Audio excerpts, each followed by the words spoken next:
আসসালামু আলাইকুম বন্ধুরা, আপনারা সবাই কেমন আছেন? আশা করি সবাই ভালো আছেন, আমিও ভালো আছি। তো আজকে কলমি শাক রান্না করব মাছের মাথা দিয়া। তো আপনারা দেখেন আমি কীভাবে রান্না করি, আমার সাথে থাকেন। এই যে কলমি শাক কুচি কুচি করে কাটা নিছি, তো এগুলোও কাটমু।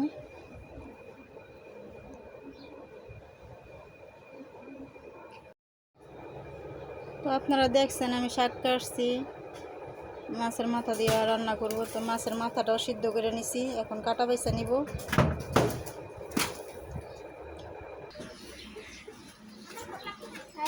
তো গাছের আমরা পারতাছে, আমার মাইয়ার মাথায় পড়ছে, হাতও পড়ছে, ওইতে গাছের আমরা পারতাছে।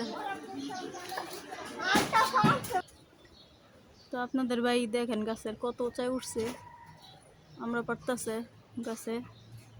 তো আমরা শেষ হয়ে গেছে পারতে পারতে, কয়টা আমরা রইছি যে কতগুলো আমরা পারছে দেখেন।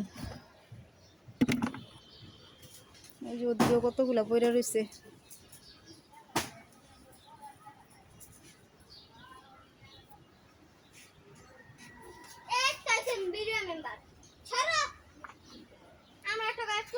আমরা টোকা কুল পাই না, পড়তেছে মাথায় মাথায় মাথায় মাথায় পড়লো পড়লো। তোর মাথায় পড়বো, ওই ওই ওই আমার গেছে গেছে গেছে, আচার খাইছে।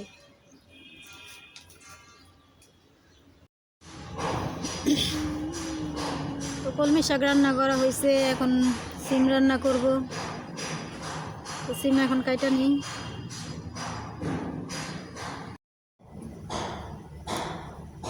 তো ওই যে মাছ, ইলিশ মাছ ভাইজা নিছি, সিম দিয়ে রান্না। তো ভাত হয়ে গেছে আমার। এদিকে সিমও কষানো হয়ে যেতেছে।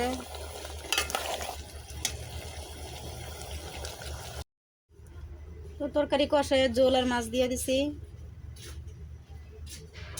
2-3টা বলক আসলেই হয়ে যাবো তরকারি। তো আপনাদের উদ্দেশ্যে কিছু কথা আছে আমার। আমার ভিডিওটা আপনারা ফুল ওয়াচ করবেন দয়া করে। আর এই ফুল ওয়াচ না করার জন্য আমার ভিউজ কমে যেতেছে, ওয়াচ টাইমও কমে যেতেছে।